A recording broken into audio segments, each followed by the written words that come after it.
Firstly, congratulations, guys, on the award. What does it mean to you?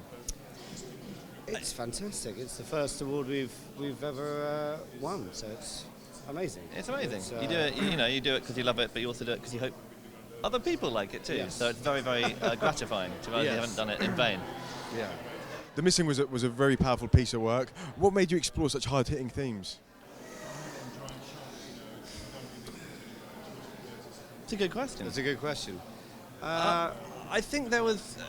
It took a long time. We've been talking about a lot of things for a long time. There was a French detective that our father made a documentary about, who we got to know, and just hearing him talk about the way he worked and looked into cases got us thinking about whether we could tell a drama that was a thriller, but also something about the people involved and not just about dead bodies and what the cop does next, but about really getting under the skin of people. And that always interested us, to do something that was character driven and psychological, but also delivered as being a thriller. And seeing that awful tragic event, and what does that look like 8 years later when you've still got that question mark in your life, and exploring that and the time differences was just something that we were sort of drawn to, really.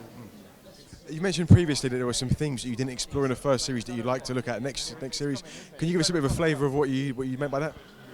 Yeah, absolutely. I mean, I can certainly say that structurally it will be similar. I think the idea of exploring what time does to a family, a couple, those are things we're still interested in exploring.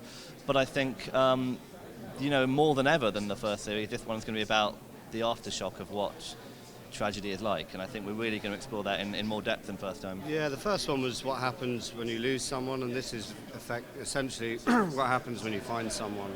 So it's lost and found, the two series, really. You also write comedy. Can you give me a bit of a snapshot of what things you're working on at the moment? We don't write as much comedy. We're working with a lot of other comedy writers. The Missing was a comedy. The Missing was hilarious. Hilarious. We had some hilarious moments. Yeah. But we're working with some other, new writers, and we've got a pilot for BBC that we're working on at the moment called Fleabag. So we're mostly producing comedy at the moment. Yeah. And what would you say, apart from The Missing, obviously, were your TV highlights of 2014? What stood out for you? What impressed you? Oh, there's many. I mean, Happy Valley was one for me. Yeah, that was the one for me. The one that I loved it. The one that's going to beat us. Yes. But that's a great show. And all the awards. Yeah. Good on Happy them. Valley, Line of Duty. Yeah. Brilliant. Those are probably my favourite. Yeah. Thanks, guys. Enjoy the day and congratulations. Thank you.